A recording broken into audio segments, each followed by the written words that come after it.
நான் வரல, நீதான் எதிரில வர்ற. ஏண்டா பரீட்சை அதுவுமா சைக்கிள போட்டுக்கிட்டு வயக்காட்டு பக்கம் சுத்திக்கிட்டு இருக்கிறியே, நாளைக்கு என்ன பரீட்சைன்னு தெரியுமா உனக்கு? நாளைக்கு கணக்கு பரீட்சை சார். இன்னைக்குதான் கணக்கு பரீட்சை, நாளைக்கு பூகோளம். ஆமா, என்ன காட்டி காட்டி அந்த விளையாட்டு டீச்சர் கிட்ட என்னமோ குசு குசுன்னு பேசிக்கிட்டு இருந்தியே, என்ன விஷயம் அது? அது அந்த டீச்சர் என்ன சொன்னாங்கன்னா, அறிவு அறிவு நம்ம ஹெட் மாஸ்டர் ஏண்டா நடந்தே போறாரு நடந்தே வர்றாரு, ஒரு சைக்கிள் வாங்கப்படாதான்னு கேட்டாங்க. அதுக்கு நீ என்ன சொன்ன? அவருக்கு வாங்க தெரியும், ஆனா ஓட்டத்தான் தெரியாதுன்னு சொன்னேன். அதுக்கு ஒரே சிரிப்பு. என்ன சிரிப்பு? ஓட்ட தெரியாதவே ஒரு ஆம்பளையான்னு கட்டி சிரித்தாங்க. அப்படியா சொன்னா?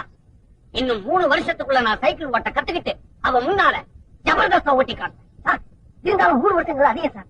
இன்னும் 3 நாள் உங்களுக்கு சைக்கிள் ஓட்ட கத்து கொடுத்து அந்த டீச்சர் முன்னால 2 கையை விட்டு காலை விட்டு உங்களை உண்டில ஆக்கல, நான் உங்களுக்கு மாணவன், நீங்க எனக்கு வாத்தியாரம் இல்ல சார். அங்க உட்காந்தா இது சௌரியமா இருக்குதுப்பா. மேல உட்காந்து சார். நல்லா இது ஹைட்டா இருக்குதே. உட்காந்து சார். மேல உட்காந்து சார். உட்காந்தீங்களா? இப்ப படல கால வைங்க சார். இந்த காலை மேல வச்சிருந்தேன் வச்சுறீங்களா? இதே வண்டி நவர மாட்டேங்குது.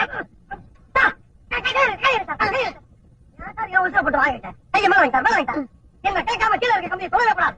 உன்னை கேட்காம எதையுமே தொட மாட்டேன். ஓடுங்க.